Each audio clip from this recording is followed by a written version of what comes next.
Burgess, Baby A.J.'s mother, Mr. Dickerson, Baby A.J.'s father, Anana Harris-Paris, our Director of Community Affairs at our firm, one of my law partners, Harold Spence, and one of our activists and a liver transplant recipient, Mr. David Manuel. And we're again encouraged by a meeting that happened yesterday. Yesterday afternoon, the family was together with Ms. Paris Harris as well as Attorney Spence, and we began to receive information that there was some traction happening here at Emory. We weren't completely sure what was going on, but we were contacted by one of the activists and alerted that they were actually physically in a meeting with the president of Emory, and that we should come down immediately and try to create an opportunity for this family to finally talk to someone from Emory and try to move this process forward.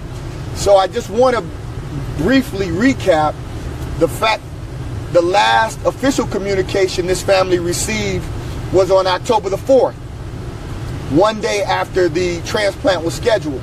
And so they have been anxiously awaiting and hoping that there would be a communication that would allow them to figure out what was necessary to get the process started again and not wait until January of 2018. My law partner, Harold Spence, has been in communication with attorneys from Emory, again, attempting to set a meeting.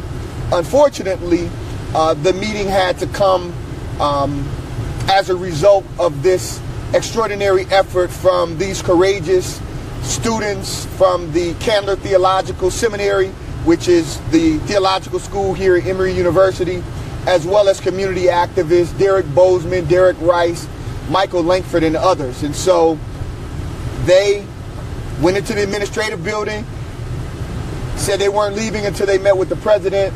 The president came, began to meet with them. We were called, so we came over as quickly as we could.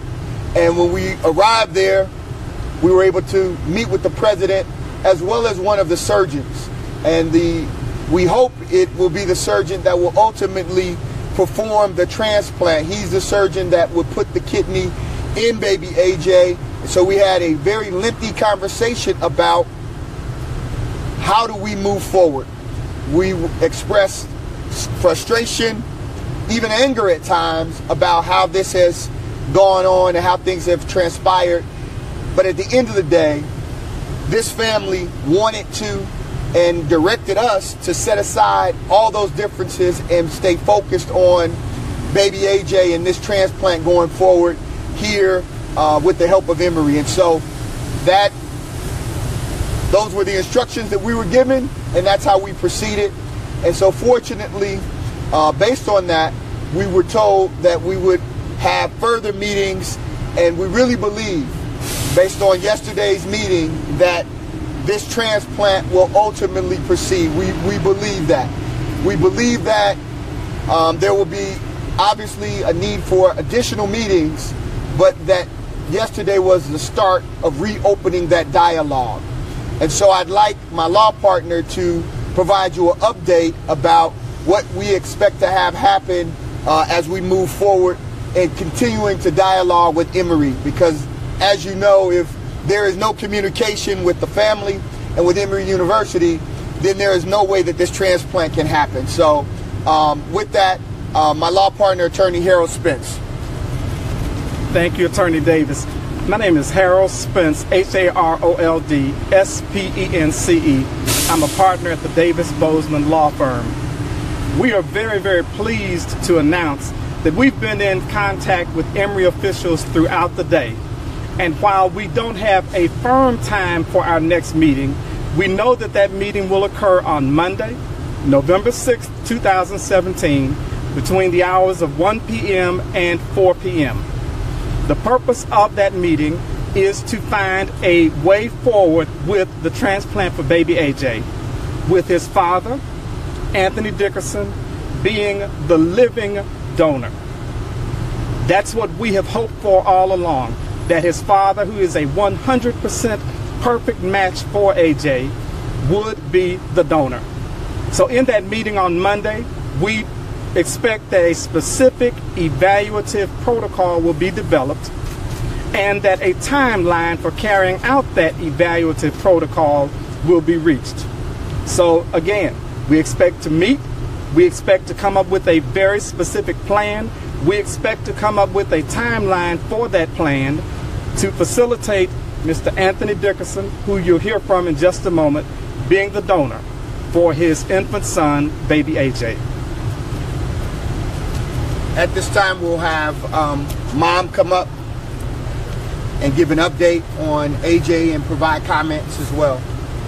So as you all know, I'm Carmela, AJ's mom, and you already know that AJ has peritonitis, and because it's so bad, he will have to go up for surgery. The doctor thinks it's best that he go up for surgery to remove his PD catheter and put a hemo.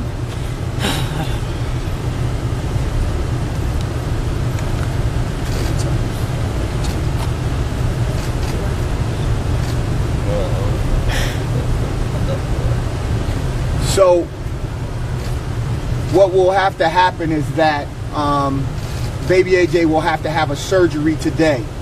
And so we just received that news a little earlier, and the surgery will be moving the way he is receiving dialysis. And so that's obviously very, very troubling for Mom and the family. And so, you know, we have said from the very beginning that this is a difficult situation, but what this mother knows and what we all know is that this child is a miracle child, that he was not given really any chances of living. And so the fact that he is here is in fact a miracle in and of itself, and this mom recognizes that and has been a contributor in ways that that none of us can truly imagine, of how she has had to take care of Baby AJ in the condition that he is in, which makes it so much more important for Dad to be able to move forward with giving this kidney. The hope is that when the positioning is moved, that the infection will ultimately subside. And our hope is that happens in the next 7 to 10 days. Again, this is a faithful and God-fearing family who believes just in the miracle of life. And so once that infection is alleviated, that would clear the way for a transplant. Obviously, with any infections or fevers, he would not be able to receive the transplant. So we just want to Mom to also share her thoughts about the community response and what all has happened as a result of the community response. I just want to thank the community. We couldn't have done it without you guys. Thank you for getting us a meeting with Emory yesterday, because they weren't responding to us, and if it wasn't for y'all, we wouldn't be closer to a transplant. So thank you. At this time, we want to bring up Dad. Mr. Dickerson, there has been a lot said about Mr. Dickerson, but what we want to make sure is said is that Mr. Dickerson is a father prepared to literally risk his life for his child's life. So we don't want that to get missed in the narrative that has been provided about Mr. Dickerson. He is here. He is standing tall. He is standing side by side with the mother of his child, prepared to donate and give his kidney. And so we know a lot has been said, but we just want to make sure that is repeated and that we don't miss that, because that goes without saying is a beautiful, not just gesture, but a gift that he's trying to provide to his son. Seeing him last night hug his son and kiss his son, and his son hug and kiss him,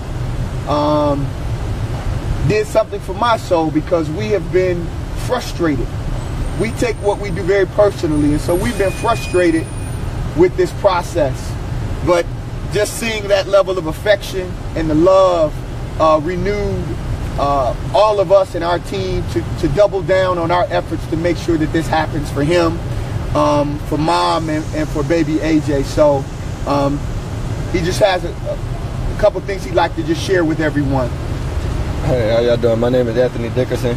I just want to let y'all know that I'm willing to do whatever it takes to get my son a kidney, and I appreciate the community for supporting us. Thank you. So what we understand is that there are concerns about Mr. Dickerson being able to comply with the after care after a donor. We thought that it was important that he have someone that could be a mentor to him, that could be there with him, that has gone through this process and knows the importance of donorship, of transplants. And we thought that David Manuel was perfect to be a one-on-one mentor for Mr. Dickerson. David Manuel not only is a liver transplant recipient, but he has also started a I Am a Father initiative. And so he knows and recognizes the importance of being a father. So he is both doubly qualified, we believe, to serve as Mr. Dickerson's one-on-one mentor that we believe will ultimately evolve into a friendship for life, so that he knows that he's not in this by himself, that he's not, and we're not allowing him to just be cast away and really not considered as being integral to this family and to the work that's being done to save his son. And so we'd love for David Manuel to step up and just talk a little bit about what he expects to do to help us through this process. I'm David Manuel. I'm also the founder of the I'm a Father initiative. I'm also a mentor for the Georgia Transplant Foundation, and I'm excited to work with the father because this is a long process. It's been a long journey. It's been 2 years, over 2 years. 10 hours on dialysis is hard for anyone, especially a 2-year-old. There's a process with that. A lot of things happen during that process, and I want to make sure that I coach the dad along that, because at the end of the day, it's about being a father, and you have a father who wants to do what fathers do, take care of their kids. And the best way that he can do this is help his child and give them the gift of life. And that's what he's trying to do. But also as a father, there's another responsibility. It's the aftercare, it's the finance, it's all those things that go into that. And I'm gonna help him along the way, side by side. And we're gonna make an impact, not only in his family, but I'm looking for him to make an impact in the community. This is an opportunity for us to start talking about registering to be an organ donor. So many people are watching today, but are you registered to be an organ donor? I wouldn't be standing here today 3 years later if someone would have given me the gift of life. And I want to make sure that I pass it on to young people like this father right here who just want to do the right thing. So I'm going to be working with him side by side in terms of coaching him, in terms of working with him on employment, so that he can position himself to be the proper father and support for the mother and the child. Thank you.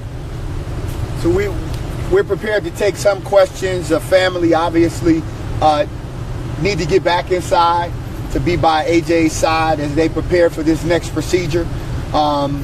We do want to underscore the importance, and I know the media gets a bad rap sometimes, but we want to underscore the importance that we believe the media has played in this process, courageously reporting this about an institution that is cherished in our city and in our state. And it's hard sometimes when institutions that we believe in are not acting in ways that we believe are consistent with their mission and their ethical obligations. So we appreciate the reporting of this and this moving around the country and around the world. So this family thanks you for telling the whole story.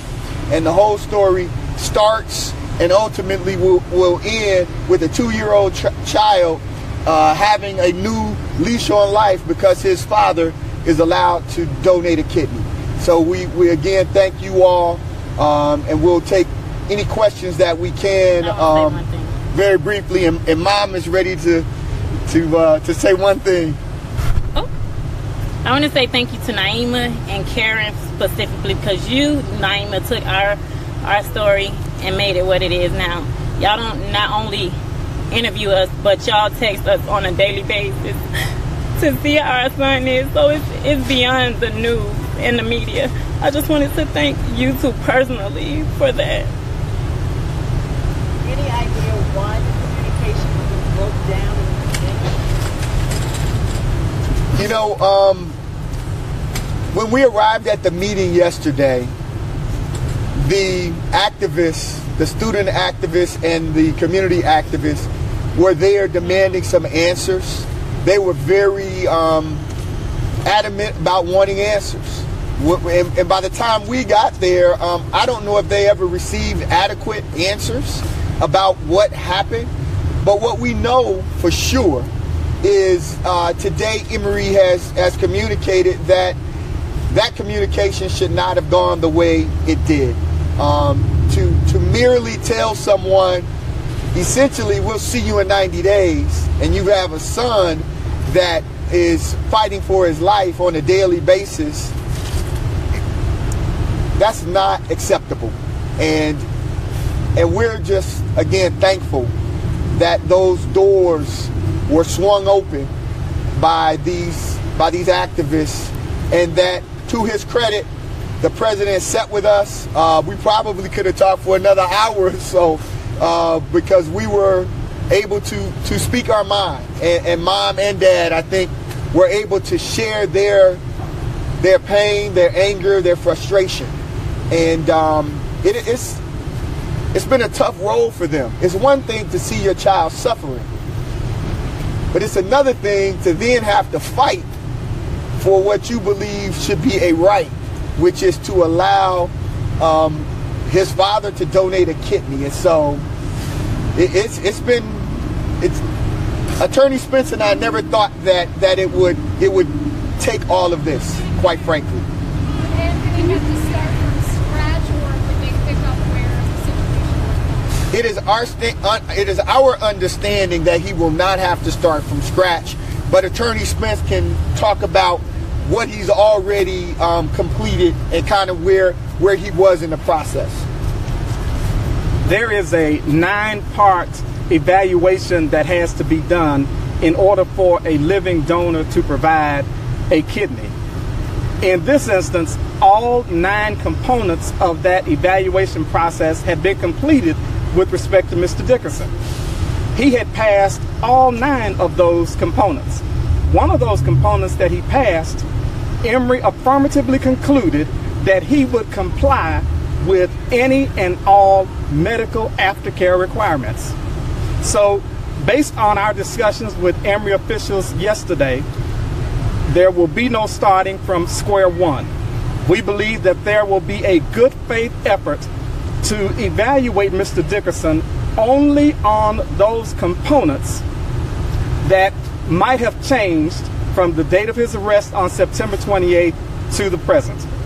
That's all that we expect to happen, and additionally, we expect a timeline to be developed for that evaluation process to be completed. And I just like to add also that one of the earliest lessons that we teach our children is to be accountable for the harm that you cause others. It was very gratifying yesterday to sit in a meeting with Emory officials in an emotionally charged atmosphere where frank discussions were being held, and to hear Emory officials say, "I apologize." That meant a lot to us as the family's attorneys, and I can't tell you how much that meant to these 2 young parents. So we're very pleased about having a way to go forward. We heard Mom mention the surgery for Baby A.J. At this point, that you've gone through all of this, that how it's been going for the past month now that you've seen some action. I mean, I heard you were very angry. Step up to the mic. I was upset and kind of disappointed, but God, we're moving forward. God working in our favor, and I just appreciate what they're trying to do now. What can you tell us about how baby A.J. is doing? Mom mentioned he had an infection, but he still has pneumonia. What time is the surgery? He does still have pneumonia, but they're trying to clear that up. We don't know what time the surgery is because they squeezing him in, trying to fit him in. We know it's going to take place today, and he will start his first hemodialysis tomorrow. So. Did somebody say he's on dialysis 10 hours a day every day? Yeah, we did that at home, but being that they're removing his PD catheter, I will no longer be responsible for doing his dialysis. At home, the dialysis clinic, DaVita, would do that 3 times a week for 3 hours. So we'll see how that goes. Carmela, talk about that. How are you going to get there? You were in a bad car accident a couple weeks ago. Hopefully the community will help. Something. I mean, and we. It's hard. I don't. And you know, we're hoping that the way the community has wrapped their arms around this family, that they'll continue to do that. This is one step forward, but at the end of the day, this mom has to transport 3 days a week now her son, along with a couple of his siblings that are not school age yet, to dialysis. So that poses a new problem. And so we're going to reach out again to community, to the organizations. Bottom line is we're going to need some fundraising help here in order to make this happen and to make this work. And, you know, I'm not going to be ashamed to call on various members of my legal community, the medical community, to contribute to helping us help this family. There is so much that we can do, but at some point, we also need the resources to make sure that they're able to make it back and forth. It's a challenge. What she does on a daily basis, I mean, it's amazing. We keep teasing her, but we think she should go to medical school after this because she really knows and understands the process and has her finger literally on the pulse of her son and of his medical condition at every moment. She can tell when something's not right. And so her being able to stay there and be by his side throughout is critically important. And without her love and without the attention that she's paid, there's no way that he would have been able to survive as long as he has. So it's really a credit to her as a mother. Are y'all confident at this point that the surgery will happen before January? Well, we believe that the surgery will happen before January. We believe on 2 levels. One, because we don't think that the community will allow Emory not to move forward in an ethical, righteous way. The community has been very clear with us. We were challenged yesterday by community members because during the meeting, we were pulled out of the meeting. We had a discussion with the president of Emory, kind of one-on-one, and other Emory officials. And when we came back to the room, the community activists and student activists wouldn't just accept us saying it's all worked out. They wanted to know details. They wanted a plan. And so Mom has made it very clear that she owes the opening up of these doors to the community and intends on updating the community about Emory meeting its obligation, its commitment, as well as AJ's continued health and as he progresses. And so I think from that standpoint, we're confident that it's going to happen. And then additionally, the faith of this family. This family believes that AJ is going to be healed. He's going to be healed. And that's something that no doctor can tell her, because if she had listened to the doctor, she would have given up during her pregnancy. She would have given up after the birth. She would have given up when that baby had to spend all of those weeks here at the hospital. But she's never given up because she's not relying on the word of just doctors, but she's relying on the word of God, who she believes in. And so on those levels, that's the basis of why we believe this transplant will happen before January. What was she told during the pregnancy? They had to go into your stomach. Yeah. During my pregnancy, I was told to abort him at 5 months. Let me mind you. And they said that to keep him alive, I was actually having to do amniocentesis. They was having to stick me through my stomach, placenta to him to give him treatment so that he can survive when he gets here. And I mean, when he got here, they said he wouldn't live 24 hours. He'll be 3 in January, so he's a fighter. So.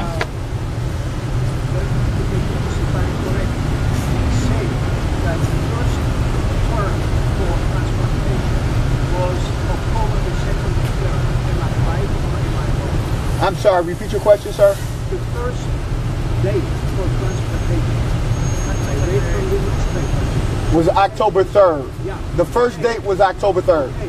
Doesn't that mean that the 9-point requirement has already been fulfilled at that time? The 9-point... So I don't think the whole story doesn't still not completely fit, as I see it. But we appreciate that. The 9 points were met on October the 3rd, obviously, or it would not have been scheduled. Well, it wasn't met on October the 3rd. It was met on September sometime. That's why they scheduled the surgery, the pre-op for September 29th and the surgery for October 3rd. So it was met September sometime. I don't know the specific date. Now, we acknowledge that as a result of Mr. Dickerson's incarceration, that there is some minimal reevaluation that has to happen, and he's prepared to do that. He's here ready to do that. But outside of that, we are very optimistic that this is going to go forward as soon as Baby AJ is ready. With today's surgery, he can't be ready for at least a couple of weeks, or maybe longer than that? He can't be physically ready until he's clear of infection for at least a month or 2. So we're not sure. He still has an infection, but it's not as bad as when we entered this hospital. So we're working our way there, and being that they're taking out his catheter and placing a hemo, we wouldn't have to worry about peritonitis anymore. So it's just a matter of getting him healthy and strong to receive a transplant. Talk about his spirit. Is he laughing? Oh yeah, he laughs, he talks every day. I mean, of course not to the nurses, but his visitors, his mommy and his dad, he loves us. Now my mom and his baby sister and his home nurse is there with him, keeping him company and making him laugh and keeping him comfortable for the surgery in a few hours. So he through everything, AJ smiles. You can't look at him and tell anything is wrong with him on a day-to-day basis unless you lift up his shirt and actually see his tubes and his lifeline. So I also wonder what would have happened if you had the transplant on the 2nd of October, because the infection that he has from a medical point of view is a direct consequence of the peritonitis that he's supposed to. Correct. If he had the yes, if he would have got his transplant on the 3rd, peritonitis wouldn't even be a question right now. And Attorney Spence would like to share another. I'd just like to say, when we started meeting yesterday, you had two groups sitting on opposite sides of a conference room table, very skeptical of one another. The Emory officials were very skeptical of the activist community persons. The activist community persons were very skeptical of the Emory officials. We had to have someone to bridge this gap of skepticism. So I want to publicly acknowledge the contribution of my law partner, Maoli Davis, a person who had credibility both with the Emory officials and with the activist community. And it was Maoli's deft handling of very frank discussions during that meeting that I believe has led to this optimistic point where we find ourselves today. So, law partner, I want to thank you very much for what you've done. Thank you all. Again, we will provide updates via the Davis Bozeman Law Firm website and Facebook, and we will try to keep everything updated. What I do want to share is, please, I know her telephone number is everywhere. Please give her a break. Let her focus on this child. Let Dad focus on this child. Just give us until Monday afternoon, and we'll tell you where the meeting is going to be and what time it's going to be. Obviously, we can't invite you all in, but we will come out and report to you how that meeting went. Because, again, we have a responsibility to the community and to the world at this point to let you know what the progress is. Because while these two are the parents of Baby A.J., Baby A.J. belongs to all of us. He is a child of our community, of our world, and if we are human, then we have a responsibility to him, we have a responsibility to them, and we intend to fulfill that responsibility by any means necessary. We will intend on fulfilling that responsibility. Thank you all. And we would like to thank Anina Harris Paris, who has been with the family through thick and thin. She has physically helped with Baby A.J. when he was not at his best, and he was very sick. And for her as a mother to help this mother and the work that she has done in communicating and supporting this mother is truly why we love Anina and why she is a part of our firm and integral to our ability to take on these kinds of cases. These are difficult cases that we take up because we believe it's the right thing to do, and without Anina that would not be possible. Harold and I are practitioners of the law, and we try our best to practice law, but Anina is the humanitarian and the human rights activist, and she's able to do things that, you know, amaze us all the time. So thank you, Anina, for your work and service with this family. Yeah, we have a new big sister. All right, thank you all. Thank you.